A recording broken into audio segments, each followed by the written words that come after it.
Hello, everyone. Welcome to this session number one on the API literacy. So we had a pretty quick uh, curtain raiser event, which we saw it on July 22nd, 2023, wherein we give a brief about what this program is about. Today, we start with the first training session, hence we call it as session one. Just to remind everyone that this whole effort has been supported by IEEE Region 10 Educational Activities and Bangalore section. And we from Mangalore subsection are actually organizing this particular event. I'm Mohit talking to you.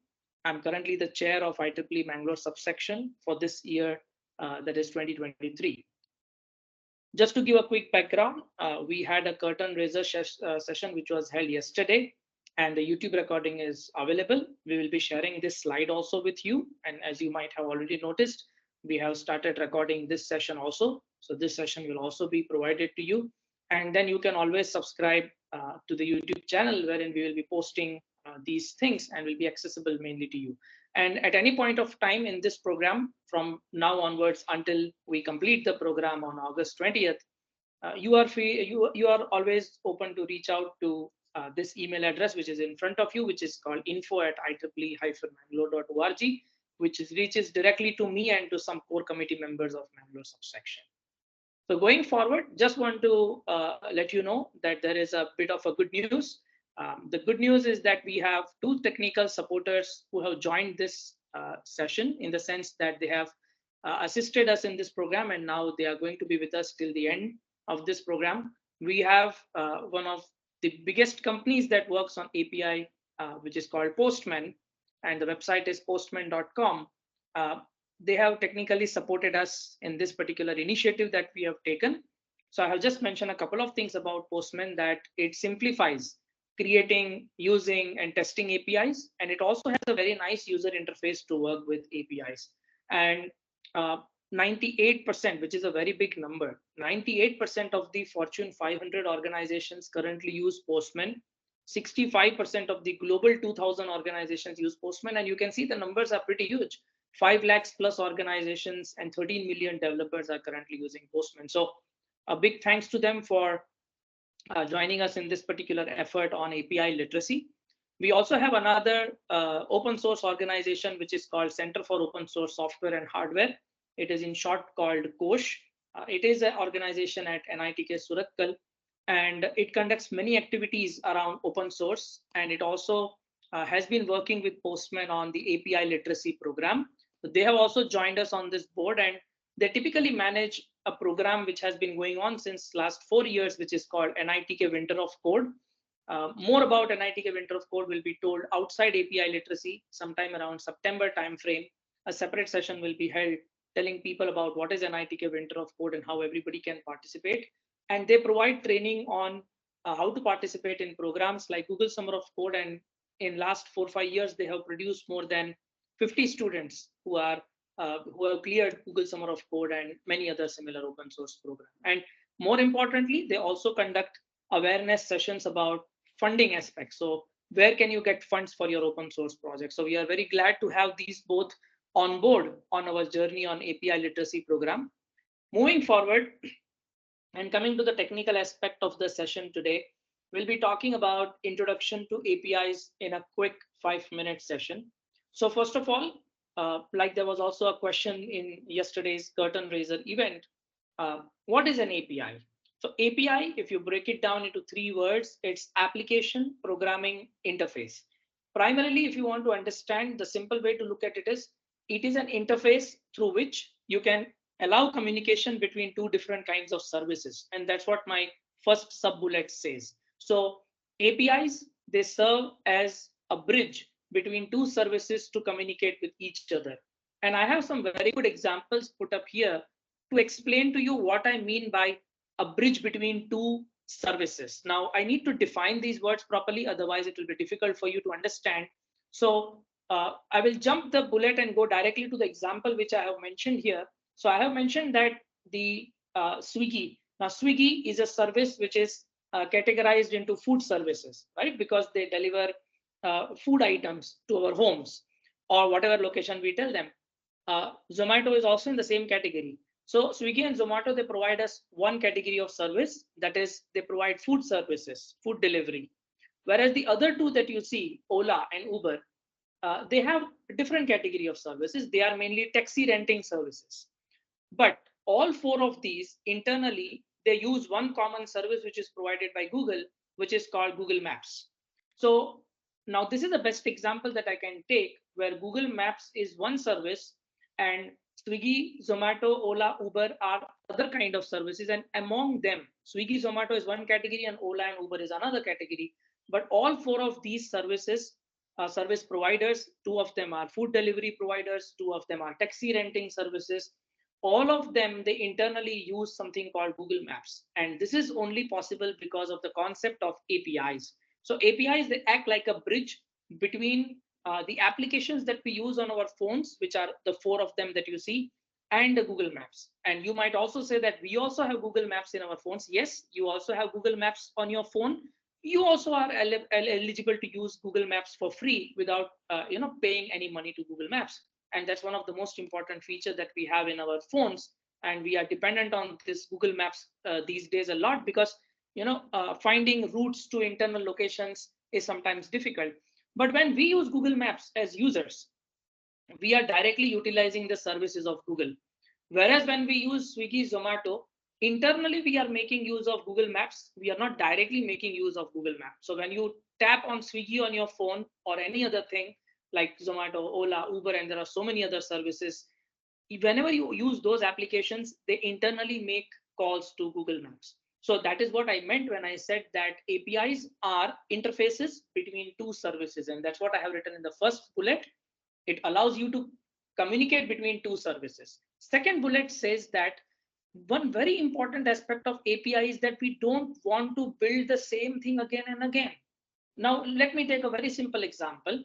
Somebody developed C programming language, C++ programming language, Python, Java, and they provided us so many built-in functions in that. For example, we know that Python has so many fantastic set of built-in functions. Similarly, C has so many functions. For example, there is a function called sqrt, which calculates the square root of an integer. But now, how would it be if I tell you that if you are writing a C program and if you have to calculate the square root, you cannot make use of the sqrt function and you need to re-implement it yourself. Now that's a waste of time. It consumes time. Whereas in today's world, what is important is that for you to come up with your application, it should be done at very quick pace. You do not want to waste time in building applications because of the competitive nature of the market. What idea you got today, somebody else will get the same idea in one week later, and they might make use of the smart APIs and will come up with the application sooner than you, and you lose the business aspect of it. So what people want today is that they want to build things pretty quickly, and that's why APIs play a very important role, because they tell you that you don't need to create or develop services from scratch.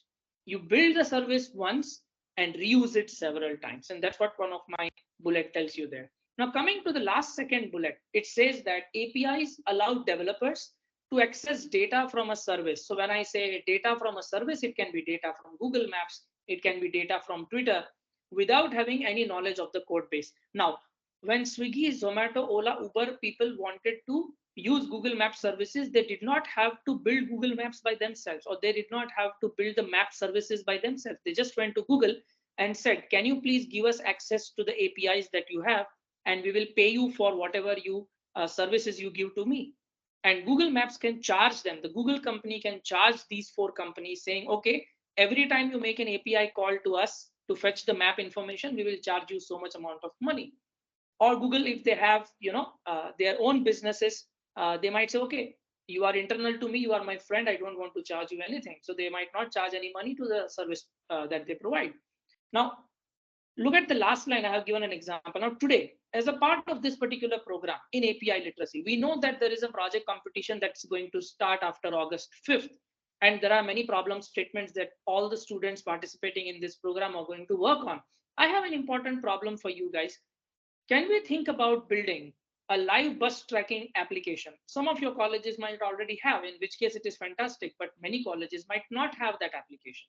So all engineering colleges and many other colleges, medical, physiotherapy, nursing, I have seen that they have too many buses going around to pick up students from their respective locations. Can we have a live bus tracking app for college buses? Now, let's say we decide to build such an app. What should we do? Should we go ahead and build our maps application from scratch? That would be not necessary because we can always use Google Maps as an internal service. And this is what APIs enable us to do. One service is available, just make use of it. Don't try to build it again and again. Even you can build one service today, give it to other people, give it for free, give it for charge. Your APIs can itself be your products for your future. So if you want to start a company, you can actually start a company that makes fantastic set of APIs and it sells them. Basically, any call that is made to the API is charged. Moving forward with the next slide, most of the times you will see that sometimes I'm referring to Postman. So the slide credits go to Postman. These slides have been provided to me by Postman company. They have given a very fantastic analogy of how to visualize the API world. It is basically comparable to a digital restaurant where on the left hand side, this is you, and on the right hand side is the chef in the kitchen, and in between is the person who comes and takes orders from you when you are at a restaurant, so a waiter. Now if you visualize this, this is precisely how APIs work. If I press the next button, you will see that when you go to a restaurant, you do not go directly to the kitchen and start cooking the food that you want to eat. The whole purpose of going to the restaurant is that you don't want to cook by yourself. You want to enjoy certain things.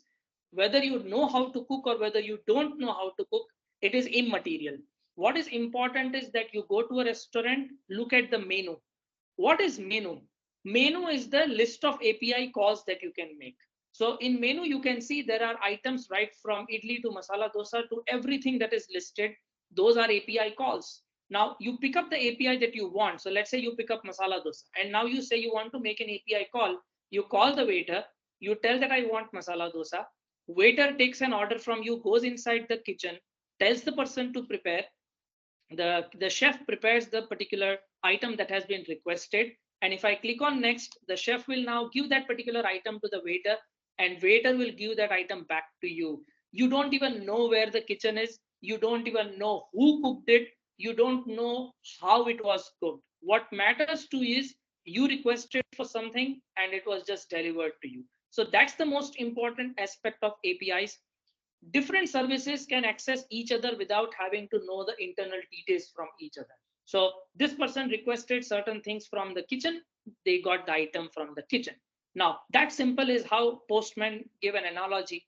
And now if you transform it into technical sentences, you can visualize that on the left hand side is what we call it as a client in our terminology, and right hand side we call it as a server, and in between is an API. So you act like a client and the kitchen acts like a server in the restaurant, and the person who is an API for you in the whole setup is a waiter who is the API which you call. You call the API, it goes back to the server, gets the service for you, delivers the service to you. Now what I'm going to do is I'm going to request you to navigate to this web page, and even if you can't navigate because you are on mobile, it is inconvenient for you, no problem. I have this link which is open. I want you to walk through this particular web page along with me. So I'm going to migrate to this particular web page and I'm going to switch over my tabs. In the meantime, maybe one or two of you can just raise hands to confirm that my page has changed and you are able to see the API page. Just raise your hand, anyone, and I would know that my pages have changed and you are able to see my thing. Perfect. Thank you so much. Let's proceed with the discussion and let me walk you through this page. This page is an open page. You don't need to sign in, and it explains to you in a very simple terminology what is an API. This is a website by Postman, and they have given tremendous set of material for us to work on APIs. I'm not going to read this, but what I'm going to tell you is that you can see that there is a fantastic section on the left hand side which says what is an API, how do APIs work, and what are the different types of APIs, and where are these APIs used in most of the common use cases, and what are real world examples of it. Now, I'm not going to walk all of this web page, but I'm just going to show you some nice little diagrams. This is also equivalent to an analogy. Take a look at this mascot. This is your chef in the kitchen. This is your waiter who is carrying your food. And this is you who is a client who is seated in the restaurant. And you are acting like a client. And then the waiter is acting like an API. And the chef is an actually API server. And now you can see you make a request to the waiter. You don't make a request directly to the chef. You make a request to the waiter. Waiter forwards that request to the server. Server gives the data back to the waiter, and the waiter converts it into a response and gives it back to you. So this is again a similar kind of representation which I was telling you earlier in my slides, but this is just another way of taking a look at it.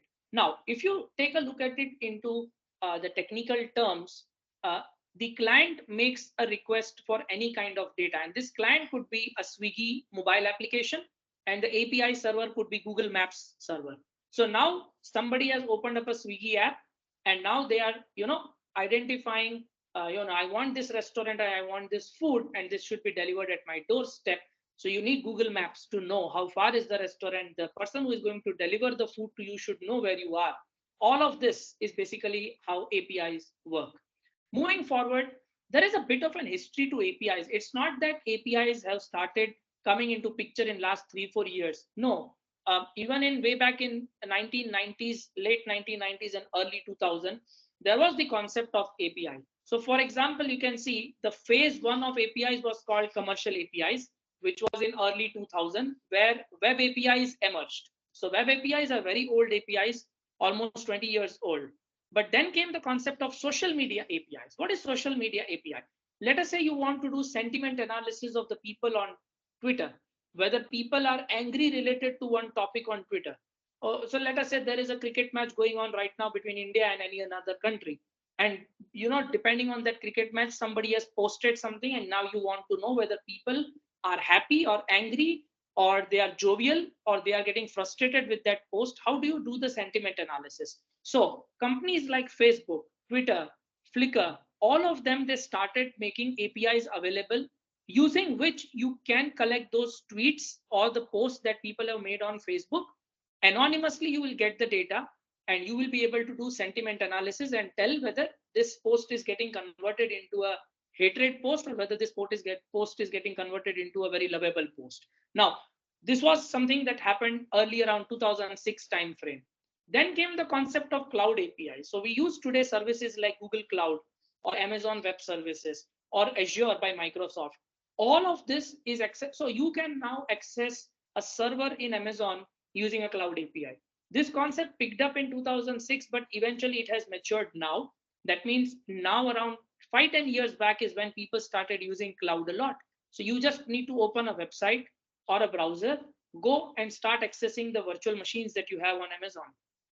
You don't need to run any server in your college today. You can pay 200-300 rupees per month and rent an Amazon web server or Google cloud platform, or maybe Azure, whichever you want to work on, or even Oracle has a cloud.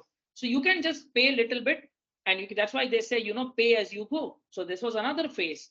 Then came APIs for mobile applications, which we use today. And that's where you can see Google Maps is also one mobile application, and Swiggy, Zomato, Ola, Uber are also mobile application.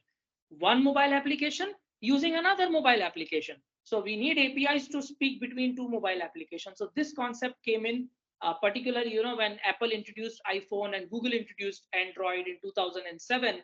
And then one application talking to another application became mandatory. And then we had birth of APIs for mobile application. And the last phase is called APIs for connected devices. If I cut it short, it's basically APIs for IoT. That is the simplest way I can put what is the meaning of APIs, for connected devices. So today, you can have a device remotely at any part of the world, and using a mobile app, you can connect it. And you might have seen this advertisement of some air conditions. I don't remember the name of the brand, but for example, our Bollywood actors, for example, I think if I'm not wrong, it's Mr. Amitabh Bachchan. He is controlling the AC at his home, sitting on a mobile phone in remote part of the world, whereas his house is somewhere, AC is somewhere. How can you trigger a hardware which is somewhere else using a software interface like a mobile phone? And that's what APIs for connected devices mean. We have a dedicated session in API literacy program on August 5th, where we will be accessing the APIs and we will be using the hardware which is located in France, and those are Zolarita sensors, Mica 2 sensors, and we will be operating on those sensors using a web browser. And that's where we will use this concept of APIs for connected devices. So now moving forward to the last part that we want to talk on this page, and then we go back to the slides, is that there are three different types of APIs. One is called private API, second is called public API, third is called partner API. Concept is very simple. Private APIs are not available for public use. They are internal to an organization. So let us say you have developed some APIs for your college. You don't allow other people to access that service. It's only for you people. That's it. For example, let me take a real life example, college buses. Now, let us say there is a college, and this college has launched buses for its students. Can public people get onto this bus? So this bus is also, the college buses also cross the same route which the normal buses cross. But does it mean that anybody can hop into it? No. That's why college buses are yellow in color. They are identified by the college name mentioned on the bus. Only people belonging to that college can use that service. That's like private API. So you have APIs, but you can't make it open for public. Public APIs are opposite. They are available for everybody. So if KSRTC bus is going, I can hop in. Anybody can hop in. Nobody can stop me because I'm paying money and I'm utilizing those APIs. So I can use the government of Karnataka's bus services and pay for it and make use of it. Third is partner API. Now, what is a partner API?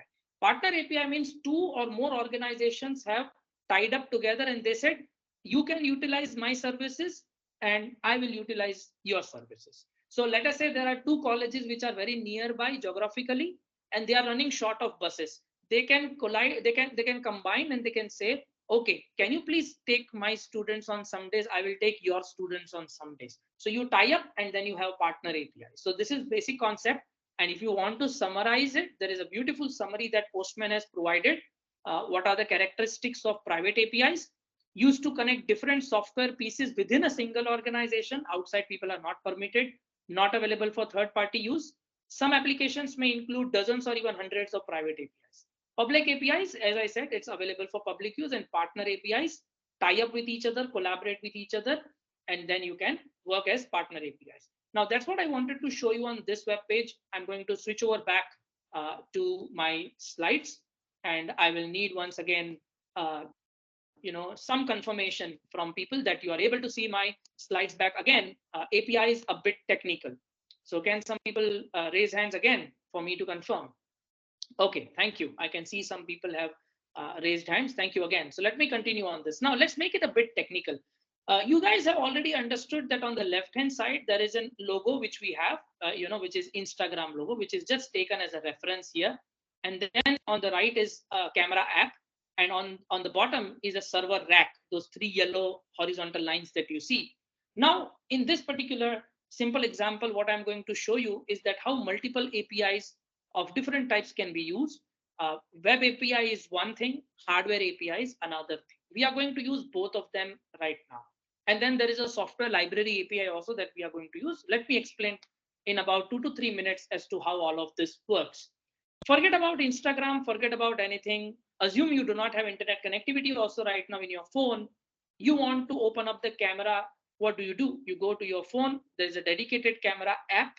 You click on the camera app. You can take a still image. You can take a video. You can have several different options. You can zoom in, zoom out. You can do all the things. Those APIs are called hardware APIs because they are dealing directly with the hardware. In this case, the hardware is a camera. Let me give you one more example. Many years ago, when my younger brother was doing his engineering, he came up to me one day and he said, I have made some small app which is using the proximity sensor of his phone. And I said, what is the proximity sensor in the phone? He said, whenever we speak on mobile phone, the moment you take the phone near to your ears, your display is turned off. The reason is they want to save battery, because the most expensive thing in a mobile phone that consumes battery is the screen. So if you have a phone whose screen is continuously on, the battery will go off very soon. Second is internet connectivity. So these two things, if they are done continuously, battery lifetime is very less. So he said that I have made an app, I said, what does it do? He said, there was a music player in his app. He just built one layer on top of it. And I said, okay, what does this layer do? So he said, no, no, no, first you install it, then I will explain. So I installed this app that he gave it to me on my phone. And what that app was doing, the moment I click on that app, internally it was going and opening the music player itself. It was not doing anything surprising. I click on this app which he made, it internally opens the music player app. He said, okay, now play the music. So I played a song. Now he took my phone and he just put it upside down and the music stopped playing. And again he took up the phone and put it upright back again, and it started playing music by itself. I said, what does it mean? He said, I'm using the proximity sensor to control music. He says, let's say, assume you are listening to music. Maybe you have your earpods on or your headphones on.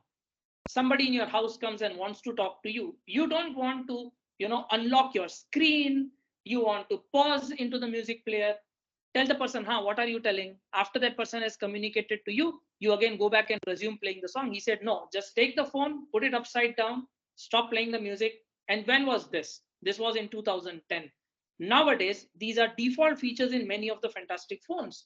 Samsung, Sony, Apple, all of them, they have this facilities. What was it? One API calling another API, one mobile application talking to another mobile application, and the mobile application internally goes and uses the hardware. Those APIs that allow you to talk to the hardware directly are known as hardware APIs. And now hardware APIs can be used directly by you, or they can be internally used by an application. According to the recent survey that was conducted, it was identified that 70% of the people do not go to the camera app and use the camera, but they use the camera app within another application like WhatsApp, Instagram, or any other application. So what does it mean? We need API calls between two mobile apps. So this is an example that does it. So now let us assume that you are in a place which you want to take a picture and share it with your group of people on Instagram. How do you do that? How many API calls are involved? Let us quickly walk through it to understand. So when you open the Instagram app, now you want to take a photo. So what do? You make an API call to the camera app in your phone. The moment you invoke this app will go internally and trigger the hardware, and then the camera will start showing you the feed of it. And if it is a rear camera, it will show you the feed on the other side. If it is a front camera, it will show your own face or wherever you are standing, that location. Once that feed starts coming in, you please remember that every camera app internally has a software library that handles the RGB pixels, basically the red, green, blue pixels. So that is why you will see, when you people buy phones, you are very concerned about the fact, how much is the resolution of the camera?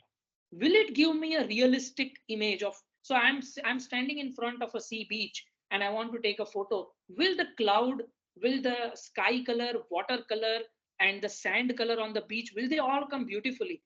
Who processes those colors? There are software libraries inside your camera app that make your picture realistic. Okay, or you want to take a portrait image, or you want to take some kind of other categories of images. All of those are software libraries. So when an Instagram app makes a call to the camera app triggers the hardware camera on one side. Second, it also invokes the software libraries now that will give proper color to the sky as it is visible, and see to it that the image processing is done properly. Once that image processing is done, you take a photo. The photo is now given to your Instagram app, and through that, it is pushed to the Instagram server using a web API, because now this server of Instagram is not local in your phone. It is somewhere else in some part of the world. So you make an API call right now. So you can see now the second outgoing arrow from the Instagram. One is an incoming arrow. So that was a reply from the camera app. Now the request has been made to the Instagram server, and Instagram server is now going to give this to all your friends who are into your feed, and they will be now able to see what have you clicked. This is how a simple activity that we do on everyday basis includes so many API calls that we are not aware of, but under our hood, everything is happening in the way that is depicted here. So moving forward, so this is why this was a bit technical. Today, there's an API for everything. You want to know the weather condition. Let's say you are going for a trip with your family next week to some place, let us say in Mysore, or you're going to some part in Kurg, and right now there is a lot of rainfall. You want to know what is a prediction. You can use Open Weather Map APIs and see how basically the weather is. You can make a new application that internally uses these APIs. There is Genius API, Discord API, YouTube to MP3 converter APIs, Spotify, which is our music app like Ghana.com, Twitter, Facebook, Google, and there are so many things. But idea is there is an API for almost everything today. And the most important aspect of having all of this is today, because so many APIs are available, building a software does not require writing programming languages, or it does not require you to write code. If you have heard about it, there's a new concept in the software industry which is called low code. That means LOW, low code, no code. Because you don't have to write too much of code. You should just know the right set of APIs. And the software development has become more like Lego bricks, where you have so many different APIs and so many pieces of software readily available. All that you need to do is put them properly in a beautiful way and make your own web application, mobile application, or any kind of application that you might want. So software development has been simplified because APIs are available. You need to pick up the right API for your business, or wherever company you are working, they'll tell you. So today, for example, the most important part in any website or any mobile app or any service is username and password to log in. Do you think people in companies today are writing this piece of software by themselves? Definitely not. There are APIs available. There are pre-built modules. All that you people need to do is pick up the right API, right module, integrate it in your system, and then login and authentication is taken care of. So what people want today is quick application development. They are not patient enough to wait until you write the same. And why should you write same logic again and again? Somebody has written how to check the username and password. Just reuse it. Why you want to reinvent the wheel? And that's what APIs do.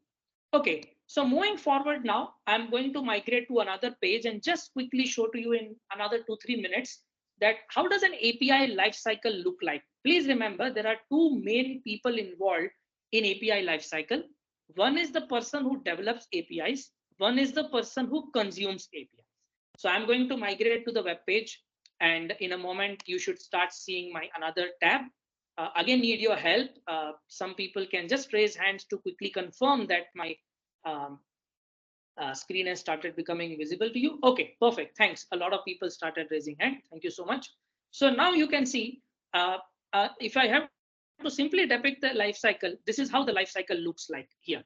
And as I told you, there are two people. One is who produces the APIs and one is who consumes the API. So there is a separate life cycle for the producer. You can call it as a developer.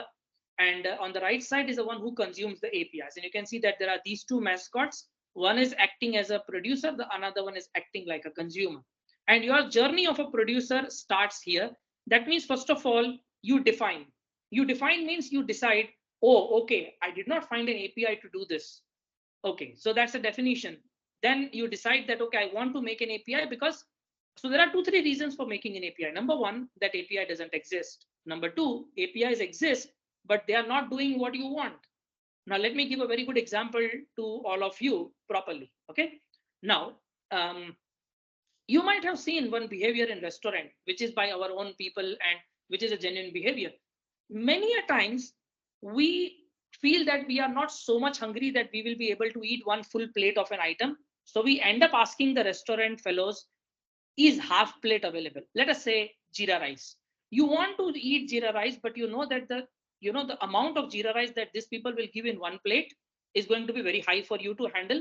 You might end up overeating. So you request them, would you please, so you ask the waiter, would you please give me half plate jeera rice? And what happens? Your API call fails. What does a waiter tell you? Sorry, that service is not available. Right? So there are certain places where APIs might be there, but they don't work because we want a very customized service. Like, for example, they do have jeera rice for you, but they don't have it in half plate format. They have it in full plate format only. So you might say, okay, I will better go to a restaurant that gives me half plate of rice. But then again, that restaurant should have that API call. They should be supporting that half plate of jeera rice API call, right? So you define, then you design, you decide how do you want to offer this service. Then you develop the service. After you develop, you need to test it. Then you need to look at the security. Will this API break? Will somebody be able to hack, get the password, or somebody will leak out the data? After you do the security checks, then you actually deploy for people to use. When you deploy for the people to use, a lot of people start using it. You observe whether the API is working fine or is it breaking. Are people using it correctly? Have I developed it properly or not? And after you observe and you are confident that everything is fine, it is secure, it is deployed properly, people are using it happily, then you distribute it. And when you start distributing it, consumers starts consuming it. When you make it available for distribution, consumers will discover that a new API has been made available by you. They will evaluate whether that API is useful for them to use or not. Because let us say you built an API for education, then the sports industry will not need it. Or you built an API for healthcare, then finance industry will not need it. So they will evaluate whether this new API which is discovered is useful or not. Then they decide whether it has to be integrated into their system or not. Then they will test it. If they integrate it, they will also see whether this new API which they found out and now they've added to their system, whether it is helping or not. Finally, they will deploy, they will observe, and they will see whether people are happy or not. So this is a very small, sweet cycle, a separate 8-step cycle. So if you count it, there are 8 steps from define to distribute, and there are 6 steps for consumer life cycle from discover to observe. So I just wanted to give you a quick introduction to what is an API life cycle. Now I'm going to switch back to my PPT. This links will be available to you to watch yourself once you have completed this session with me for 1 hour. So again, need help from you guys. Can somebody quickly confirm that you are able to see my PPT slides again? Perfect. Thank you, everyone. So now you can see what has one thing Postman done. Now, Postman realized that people are working with APIs day by day. The usage of APIs is increasing. New APIs are being developed. And one thing is a very fantastic statement by Postman company. They have said there are already so many APIs, but the world needs more of it. So what they realized on the left-hand side, this was the older way by which people used to work with APIs. And on the right-hand side is what they did to make your life easy if you want to work with API. If you want to develop, test, observe, you want to consume, you want to distribute, you want to do anything, for all the things that you saw in the life cycle that I explained to you 2 minutes ago, everything is covered by Postman, and they made it super easy for you to understand how APIs work. And more importantly, if every day you have to look at the left-hand side screen and handle so many tiny fonts and so many different details that it's showing, it will be more error prone and it will need more observing capability from your side. Your focus has to be more. Chances of doing mistake is high, efficiency will be less. Right hand side looks pretty clear. If something is wrong, it highlights in red color. Something is good, it highlights in green color. You know, green color means I'm doing things correctly. Red color, I'm doing things incorrectly. So things can be simplified, efficiency can be more, effort can be less. So moving forward, there is a very simple logic of APIs, it's called request and response. So the idea is I request and you give me a response. We have understood this setup 2 minutes back. This is a repetition, but it's important because this is how APIs work. Client makes a request through the network to the server, and then the server responds to the client. But now what we have to understand in this session is making a request is also an art. You cannot make an arbitrary request. And let me tell you one thing very jovially, in a very funny way, but very relevant. Take it in the positive spirit. Now, let's say you go to a restaurant and you say, give me masala dosa. The waiter takes your order, goes back to the kitchen, comes back outside and gives you masala dosa, but he or she does not bring sambar and chutney. And then you are surprised and you said, wow, I requested masala dosa, you did not bring sambar and chutney. The waiter would say, you did not make a request for sambar and chutney, you just made a request for dosa.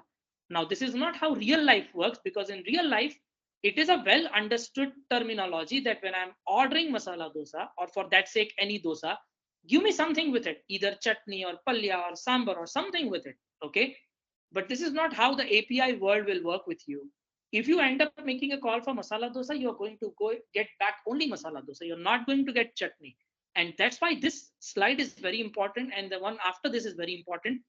How we interact with the API is very important for you to learn. And you can see there are 3 ingredients to make a request. Okay. The number one ingredient is method. I will explain to you in a live example. For now, you just look at the word. You don't need to remember them. Just look at it. So the three ingredients are, number one is a method. Second one is called address, or it is also known as an endpoint and a URL. URL is a link typically that we use in our websites, and path. And now these three ingredients make a full API call. Now this is difficult, I know. So there is a simpler example here on this slide. So let us take a look at a simple link, google.com/search, because we know that Google's most important service is search engine, and we use it on everyday basis. Now let's try to understand how this is an API call. First of all, is this an API call? Yes, it is an API call. How is it an API call? Let's break it down. First of all, as I told you, the first ingredient is a method. So you can see the first ingredient is method, which says get. What does get do? It only reads the information. It does not write information. It will just fetch the web page to you or the data to you, give the data to you, and that's it. But if you want to send the data instead of receiving the data, you have to use post. These are all HTTP primitives. HTTP protocol is something that we use every day. HTTP or HTTPS, the secure version of it. So get means you get the data, read the data. Post means you send the data to the server. Put or patch means you already sent some data to the server, but now you want to update it. Let us say you sent your first name and last name, but now you realize you did a typing mistake. You want to update it. You send a put patch, and now the server will update your correct name and first name and last name. And let's say now you are done. You want to delete something. You use delete method. There are many other methods. Please don't take the message that there are only 4 methods. There are many methods. I have just listed few of them. So this is the first ingredient of an API call. Now let us go forward. The second ingredient is, not yet here. The protocol is HTTPS. The second ingredient is the address of the server. The address in this case here is google.com. Please remember, /search is not an address. But when I click next, you will see it is called path. So if I go back into my slides, you will see we discussed 3 ingredients. One is a method. I gave you an example of get, post, put, patch, delete. Then we looked at the address or the endpoint, which is also called API endpoint, that is google.com. What is path? Path is /search. That only is known as the path. So again, quickly summarizing, 3 things that we need in an API call. One is a method, one is the address of the server, and one is the path to specific thing on the server, because you might reach out the server, but server has many services like google.com/images means it is an image repository. /maps means it's a maps repository. /mail will open up a Gmail. So Google has many services, but you want specifically the service related to Google search. So that's why you give a specific path to the service and you say, I need search service. So now that we have completed this fundamental, there's a quick feedback and quiz that we will do for 2 minutes and then come back to my PPT. I request all of you to please go to this website, which is called menti.com. It is menti.com. It will ask you to give a code. The code is 535897779. Please go there and you should be able to start seeing my screen, which reads out as API literacy session 1. And I want some people in this session to raise hand and confirm that you are able to go to that website and the code is working for you and you are able to see API literacy session 1. Can some more people raise hands so that I can see? Okay, I can see some people raising hand now. Thank you. So now what I'm going to do is I'm just going to quickly walk you through some questions and then a pop-up will come on your screen. And yeah, I can see some people clicking on thumbs up. Thank you guys. Click on that thumbs up so that I know that you are there. And I can sense that so many people are there. Okay, so now I'm going to go to my next slide. And so what is an API? Give the answer according to what you think. First option is helps in making responsive user interfaces. 2, helps different services to communicate with each other. 3, helps in setting up databases. According to you, what are your answers? Just click on it and submit. And then I'll give maybe some more time for people so that then we will discuss the answers that people give. So I can see there are only about 50 responses. We have about 125 people in this room. Please go ahead, all of you, and vote. It will work on mobile also. So just open menti.com. If some people missed out the code, I will repeat the code. Just go to menti.com 5358 9779. Okay. 5358 9779. So if you want me to, put it in the chat box, I can do that as well. Yeah. So I'll put up the code once again. I can see there are some people who are asking for it. So 53589779. I'm putting up in the chat box. Please take a look at it and respond to this question. Okay, I can see now the answers are going up. So people who are waiting for the code most probably. Yes, but still we have not touched 100 responses. I suggest everyone please do it so that we move forward.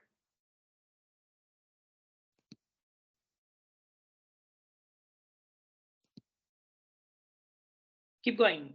Just last 10 seconds. Okay, so those who are able to respond, if not, please continue. We will discuss. The correct answer is the second answer. The correct answer is it helps different services to communicate with each other. So there are approximately few people, 10 to 12 people who have given the other answers. So just to let everyone know once again, APIs will not help you in making good responsive user interfaces. And APIs will also not help you in setting up databases.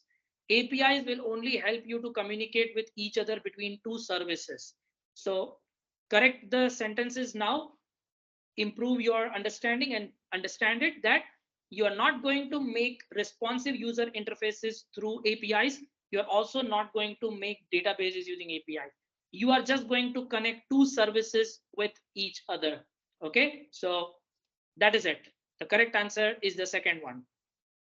Let's go ahead with the next question. The next question is, which part of this URL, which is in front of you, is a path? Is it library-api.postmanlabs.com, or is it HTTPS, or is it /books, or is it the genre equal to fiction? So let's see how many people get it right. So I'll wait for another maybe 10 seconds. Let me quickly check that. So we have about 75 people responding, more people coming in. Go ahead, keep going. We don't want to take the session more than an hour. So the quicker you respond, we'll be able to wrap up within the time that we have decided. Yep, very good. Almost 96 responses, 97. Let's cross 100 at least. Very nice. We are almost there.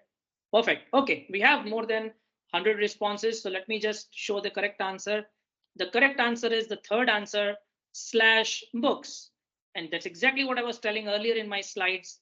/search was the path. Now in this URL, it is /books. Library-api.postmanlabs.com is not the path. It is the address of the URL.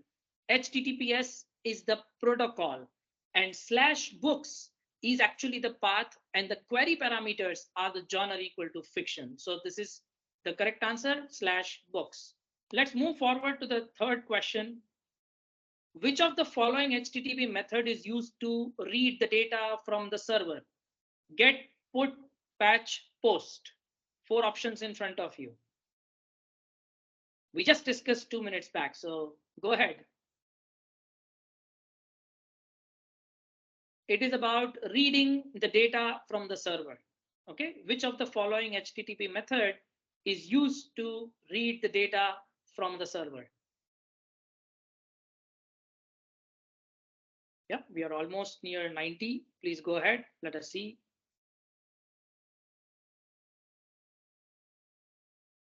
Once it's cross hundreds, I'll move forward to the next. Just two more to go. Keep going. One more to go. All right. So the correct answer for this is the first one, get method. We just discussed that if you want to only get the data from the server, just receive the data from the server, you have the get option. Put, patch, post are for sending the data over there. But we had fantastic, more than 100 people responded correctly. Others can correct it and understand that get is for getting the data, reading the data. Going to the next question, which of the following helps in fetching the current stock prices over the internet? So if you have to fetch the current stock prices for the internet, will it be a hardware API? Will it be a database API? Will it be a software library API? Or will it be a web API? Which of the following helps in fetching the current stock prices over the internet? Over the internet is a very important phrase. Do not miss it. Do not ignore the fact that you are fetching it over the internet. Okay. You are not fetching any data locally. Please remember that.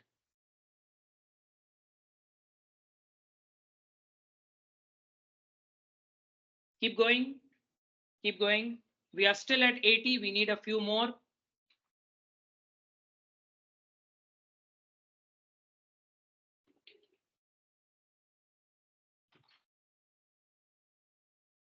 Keep going. We are almost there.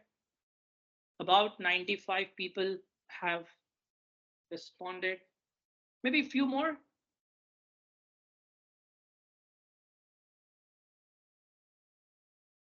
All right.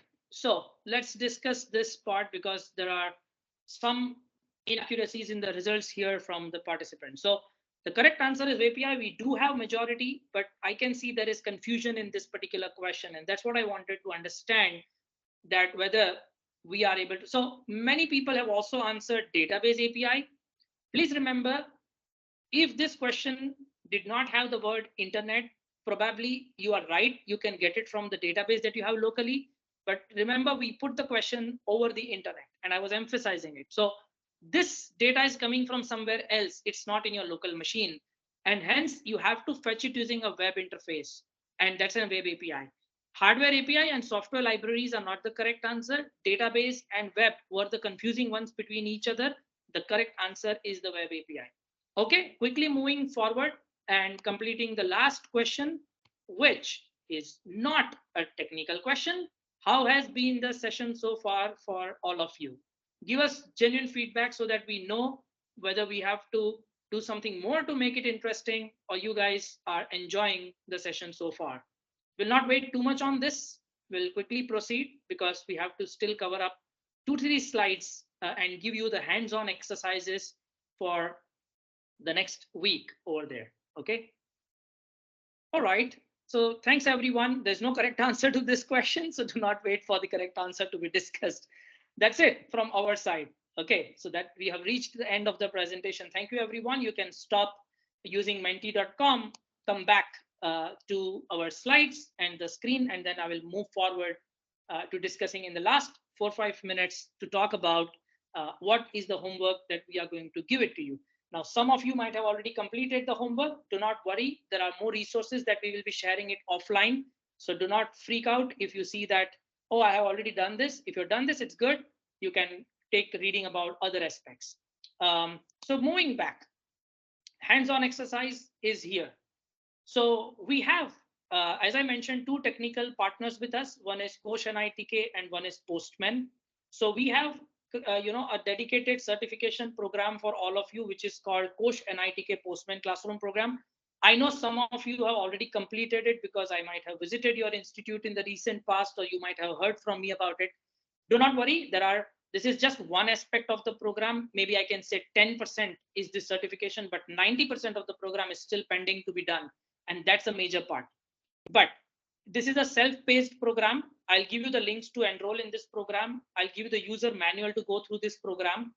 It will be ideally completed in 2 to 3 hours.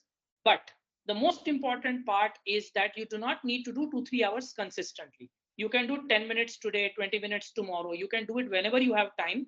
And we ideally want you to complete this by July 28th. However, we understand that some of you might have exams. So if you need a little more time, like 2-3 days extra, or even little more extra, please reach out to us on the email and we will definitely give you an extension. There is no problem about it. We are not very hard pressed on the deadline. We are hard pressed on how much you learn out of this exercise. Okay.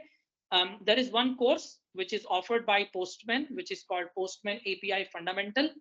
And on completing this particular course, there are 3 things for all of you. Number one, the moment you complete this course, Postman will give you a digital badge. You will be able to use that digital badge on your CVs, which will attract the people that you know Postman, you know APIs, and you have understood what APIs do. You can also put it on LinkedIn profile and say that I already know what is an API. Second, you will get a hard copy of the certificate from Kosh NITK. It will be shipped to your college. This is irrespective of the fact whether you win the competition or not. But you will still get a certificate if you complete this hands-on exercise, which is the offering by Kosh and ITK. Again, thanks to that team, thanks to Postman, they will give a digital badge. And third, and the most important thing, you become eligible for project competition in this program that we are doing. So everybody who wants to participate in the project competition starting August 5th, you have to compulsorily complete this program because it's mandatory for you to learn the basics that they have provided in their program. So this is the eligibility criteria. If for some reason like internet connectivity, medical emergency, unforeseen issues, if your friends were not able to join today because of some extreme cases, or tomorrow morning they have an exam, you can still circulate this link to them and ask them to complete it. They should be IEEE members. They should have this certification done. Then they will become eligible to participate. You feel free to give it to the teachers also, and they can also do this program, but it's not mandatory for them to do it. Now, no need for you to scan the QR code right now. I will give you an easy way to do it. By the way, this is a QR code to join the program. Don't do it right now. Don't hurry. I just want to show it to you that there is a way to do it. There is a Telegram group which is dedicated to provide you help if you get stuck in the certification course. Put any query that comes in your mind. It can be a very silly query. It can be anything. You are free to ask that question on Telegram group. We will answer. There are more than 100 of people to answer you. Now, these are the last steps of this slide and my session today. Last but very, very important steps. After you enroll in this hands-on program, which is by Postman, and you complete the course, so we have given a manual basically. So let me just switch over to that manual and walk you through in a quick 1 minute for you to see. So can somebody again quickly confirm that my Google Doc is visible where manual is there? Perfect. I can see some hands going up. Thank you. So you can see we have prepared a user manual in which the QR code is available. So please use it from here. We will share this link with you. And once you go there, you will be asked to sign in. And we have given certain pointers for you. For example, when you sign in, please give your full name. Please give your college name in full. Don't give short forms. Okay. Don't give abbreviations. Give full form. And when you select the role, please strictly select it as a student. Even if faculty member is taking up this course, please ask them to register as student. Then this program will be accessible.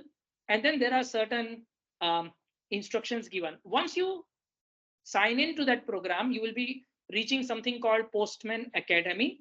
And then you can use the username and password to sign in. Then you will get this kind of a pop-up where you will see that there is a course which is called Postman API Fundamental Student Expert Certification. And then these are the course content. This is a small snapshot. This has 37 steps. And in between, you can see here it is written 37 steps or lessons.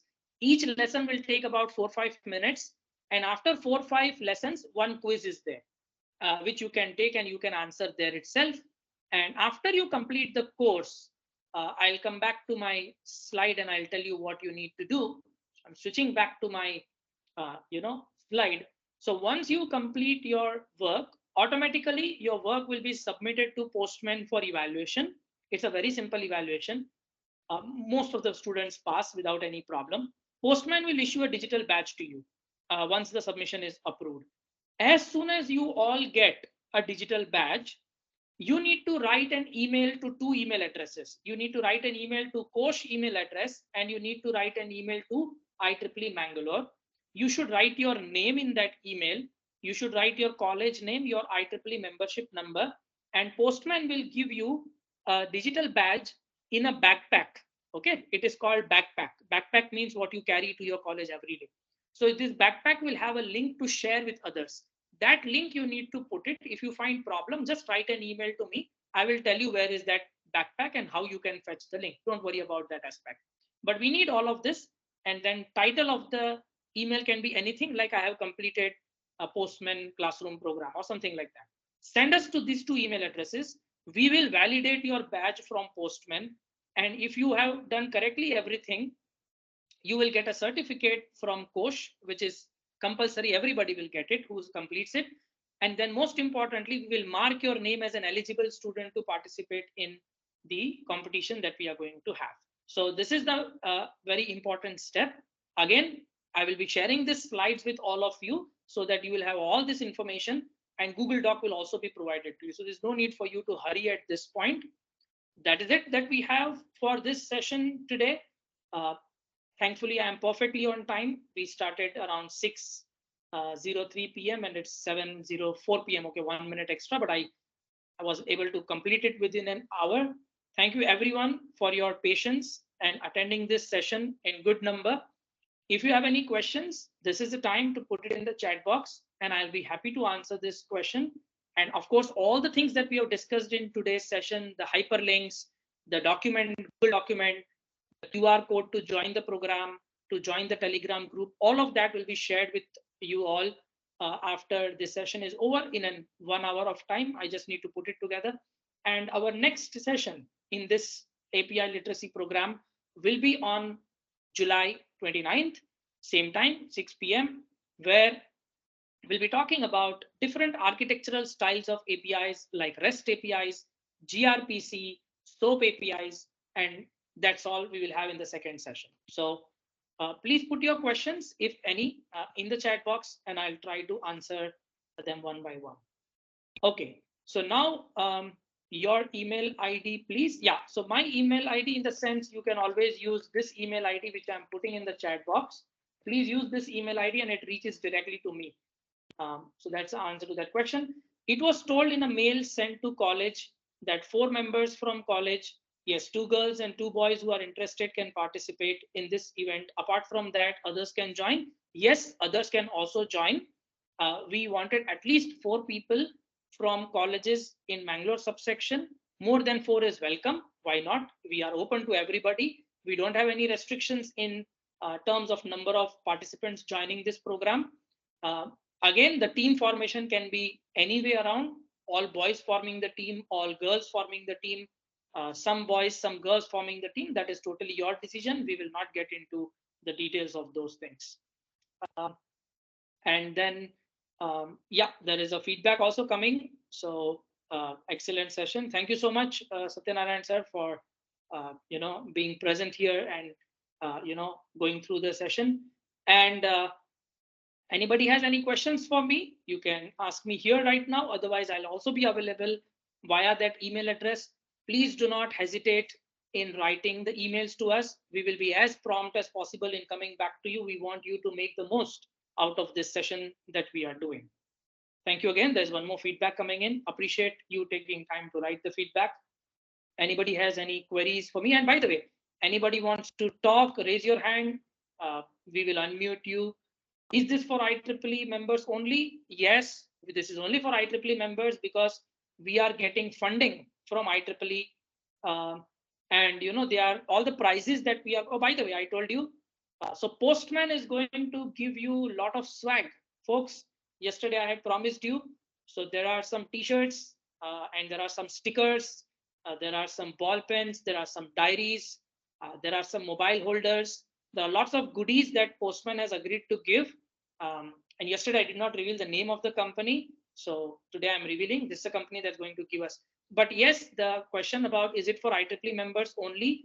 Yes, because we are getting prize money, which we are going to give to the students from IEEE. So we want them to be IEEE members. Sorry about keeping that constraint, but that's true. Certificate is e-copy from course? No, certificate will be a hard copy. So you will get hard copy. If you want e-copy, we can make an e-copy also and give it to you. We don't have a problem. But I believe that some people want hard copy, useful for them to show it in colleges for participation. So we'll give hard copy. If you want e-copies, we don't mind doing it. But Postman will give you a digital badge, which will be an e-copy format. Postman will not give a hardware, hard copy of it. Last certificate course is mandatory. Yes, it is mandatory. Again, it is very easy. If you find it difficult, we are there to help you. We are not telling that you should do this course alone. You sit with your friends and do the course. We don't have a problem. And more importantly, if you need any assistance, we are available. But if you don't go through this program, you will not actually understand how APIs work. So we request that, please go through this certificate course, and that's why we have made it mandatory. Can I team up with non-IEEE members? Ideally, I would say restricted to IEEE members only. However, if you're not finding members in your college or there is an issue, write out to me. I need to check with our funding agencies who have given us the fund. I'll have to take permission from them. But please keep it to IEEE members only, because this is an exclusive event for IEEE members. So I would say try and keep it for IEEE members only. Okay, and there are some people raising hands. So all those who have forgotten to put your hands down, please put your hands down so that I know that if there are some people who are willing to unmute and talk, I can allow them to unmute and talk. So I'll wait for a second and then see how some people have hands up. Okay, so let me go one by one. I'll start with the ascending order and say, okay. So Ananya, can you unmute and speak? I see your hand up, so probably you want to ask a question.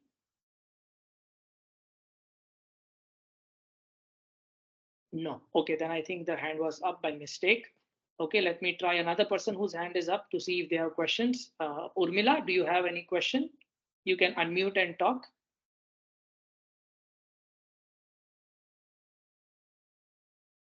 Okay, and then probably Nishan, your hand is up. Maybe you want to talk. Okay, nobody, then I think the hands are up. Let me go back to the chat quickly so that I can answer the questions as soon as possible. Okay, Nishan said no. Okay, thanks, Nishan. Is it okay if the other team member has not attended the event session? Yeah, until yesterday I said it is mandatory. I can see very good number of people have attended, but I do understand that some people have emergencies and they were not able to make it. If they complete this certificate program successfully, that is by Postman, the Postman classroom program, we will give them permission. But they have to attend this program, and I will be sharing this recording with you guys. Exceptional cases, see, let me be very honest. I am in the favor of supporting students, and I understand there are genuine cases where one cannot attend the event due to some other emergency cases. If you really think that they missed because of some problem and you believe that they did not attend the session for a genuine reason, you can give them the recording, make them to listen this 1 hour of session, because I want to appreciate the time that 125 people have taken today to attend 1 hour of session. I really am happy that you guys have turned up. So give it to them, but ask them to complete the program. How do we get the hard copy of the certificates? We will courier it to your college. That is on our responsibility. Sir, from now on, can we start that course program? Yes, you can start it immediately as soon as you receive the email from me. You can start working on that certificate program. There's another question that there is a student asking about the Setue initiative. This program is different. Setue program is different. So I think you got confused. This is an API literacy program. Setue is a different program by IEEE Mangalore subsection. And we will talk about it in a separate way. Again, if you have any questions related to Setue program, you can reach out to me on that email which I have given, and we can take it from there. One student is asking, we have exams, sir, can we get more time? Yes, you will get definitely more time. Please write to me on that email so that I know that you are requesting for more time. and I will give you more time. There's no problem at all. We want to create rules and regulations that are flexible enough to take care of genuine reasons like exams, medical issues, emergency travel, and stuff like that. We are totally open to such kind of reasons. Please feel free to write an email requesting for more time. You will certainly get more time. There is no problem at all. Feel free to do that. Okay, do not take any pressure. Please focus on your exams. Your exams are very important. Your CGPA is very important for placements. Please focus on that. Glad that you are taking out time for these side activities and your interests. So we will do our level best to accommodate your genuine interest and genuine request. So that's all I can say for now. So I think I have answered all the questions that came up. Anybody has any questions? Otherwise, we will close the session in about 1 minute. It's already 7:13. Do not want to hold back people. Anybody wants to talk? Anybody who is from IEEE Mangalore subsection core committee present here? Because the list is very long right now, about 100 people. If there are people from Bangalore section, anybody here that want to just say hello, or somebody wants to just pass any suggestion, we are more than happy. Just raise your hand so that your name comes up and I pass it on to you.